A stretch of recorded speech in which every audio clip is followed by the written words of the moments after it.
Assalamualaikum pemirsa, buka mata, buka hati, insya Allah akan membuka mata dan hati kita bahwa Islam itu indah. Islam itu karomah dan Islam itu agama rahmatan lil alamin. Hari ini kita akan membahas tentang arti menjaga pandangan mata dalam Islam, manfaat menjaga pandangan mata dalam Islam, serta kiat-kiat dalam menjaga pandangan mata. Di mana semuanya akan kita bahas dengan menarik dan insya Allah syarat akan manfaat. Hanya di Buka Mata, Buka Hati.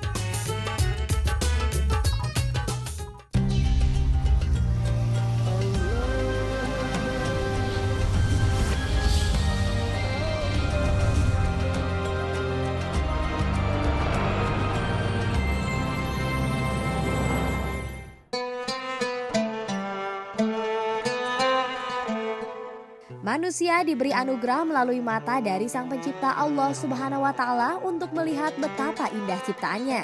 Mata menjadi indera yang sangat penting bagi kehidupan manusia. Melalui mata, manusia bisa mencipta berbagai hal yang bermanfaat bagi kehidupan di dunia. Ilmu pengetahuan semakin berkembang karena beberapa penemuan melibatkan komponen mata sebagai senjatanya. Namun yang pasti fungsi mata adalah untuk semakin memperdalam keimanan manusia dan bersyukur atas keindahan yang diberikan Allah Subhanahu wa Ta'ala melalui alam ini. Pemirsa, mengenai fungsi mata sebagai panca indera untuk melihat, Islam memiliki aturan tersendiri, terutama untuk masalah pandangan antar umat. Islam mengharuskan umatnya menahan pandangan. Maksud menahan pandangan dalam Islam bukan berarti menutup mata atau memejamkan mata hingga tidak bisa melihat atau menundukkan kepala ke tanah saja. Namun setiap mukmin tidak lepas kendali dengan memandang apa saja yang dilihatnya. Dengan kata lain, pandangan mata seorang mukmin harus terjaga dari halal dan haram yang telah ditetapkan oleh Allah Subhanahu wa Ta'ala. Katakanlah kepada orang laki-laki beriman, hendaklah mereka menahan pandangannya dan memelihara kemaluannya, yang demikian itu adalah lebih suci bagi mereka. Sesungguhnya Allah Maha mengetahui yang mereka perbuat. Katakanlah kepada wanita yang beriman, hendaklah mereka menahan pandangannya dan menahan kemaluannya. Dan janganlah mereka menampakkan perhiasannya kecuali yang biasa tampak daripadanya. Quran Surat An-Nur ayat 30 sampai dengan 31. Persoalan menjaga pandangan ini bisa dibedakan menjadi dua.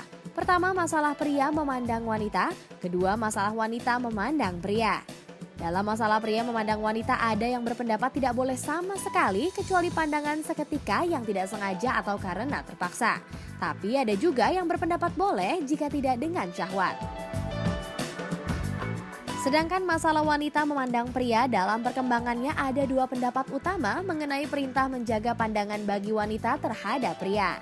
Pendapat pertama mengatakan bahwa wanita tidak boleh memandang pria meskipun ia sudah menutup aurat. Pandangan yang diperbolehkan hanyalah pandangan seketika yang tidak sengaja atau karena terpaksa. Dan pendapat kedua mengatakan bahwa wanita boleh saja memandang secara sengaja kepada pria asalkan pria tersebut telah menutup aurat.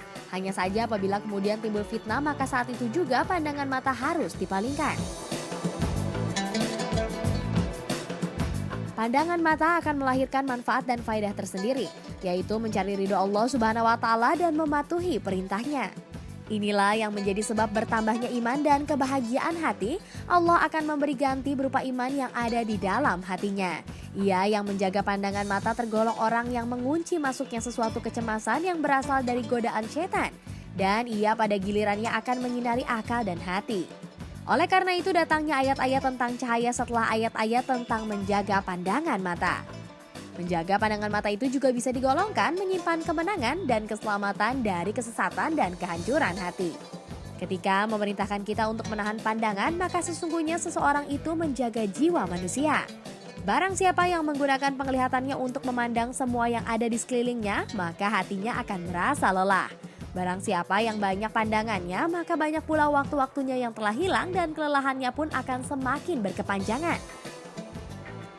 Rasulullah SAW pernah berkata mengenai bahayanya jika tidak menahan pandangan. Penglihatan adalah bagaikan anak panah beracun yang dilepaskan dari busur panah iblis. Barang siapa meninggalkannya karena takut kepadaku, maka aku akan memberikan suatu ketenangan yang kemanisan itu dapat ia rasakan di dalam hatinya. Hadis riwayat Ahmad dan At-Tabari. Rasulullah SAW memerintahkan sahabat dan pengikutnya untuk benar-benar menjaga pandangannya. Dengan menahan pandangan, maka kita tengah mendapatkan keteguhan, keberanian, dan kekuatan di dalam hati, sekaligus menutup jalan masuk setan ke dalam hati manusia. Namun pada zaman seperti sekarang ini, menjaga pandangan bukanlah perkara mudah. Hal-hal yang diharamkan untuk dipandang hampir ada di setiap tempat, di pasar, di rumah sakit, bahkan di tempat-tempat ibadah. Kemajuan teknologi juga membuat menjaga pandangan seperti yang diperintahkan Allah Subhanahu wa Ta'ala menjadi tantangan besar. Ketika kita tidak keluar rumah pun, godaan dari yang diharamkan untuk dipandang sangat mudah ditemui.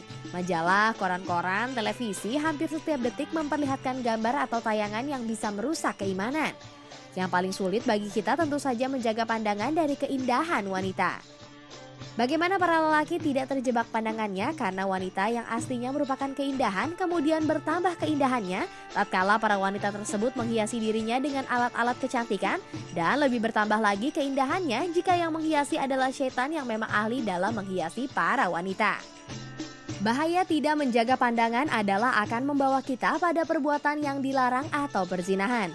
Bahkan saat mata kita memandang keindahan tubuh wanita, itu berarti kita sedang melakukan zina mata. Dan lebih berbahaya lagi seandainya kita terus larut tanpa bisa mengontrol syahwat, perzinahan yang sangat dibenci Allah Subhanahu wa Ta'ala dan merupakan dosa besar akan semakin dalam mendekati kita. Pandangan menjadi titik lemah jatuhnya godaan pada diri kita. Sehingga seperti dijelaskan dalam surat An-Nur ayat 30, pandangan akan sangat dekat dengan kemaluan. Itu artinya pandangan menjadi titik awal datangnya segala hal yang menyesatkan. Dan yang paling kuat pengaruhnya adalah mata sehingga disebutkan paling awal sebelum kemaluan. Namun tentunya memandang wanita yang bukan muhrim tidak diharamkan secara mutlak dalam semua kondisi.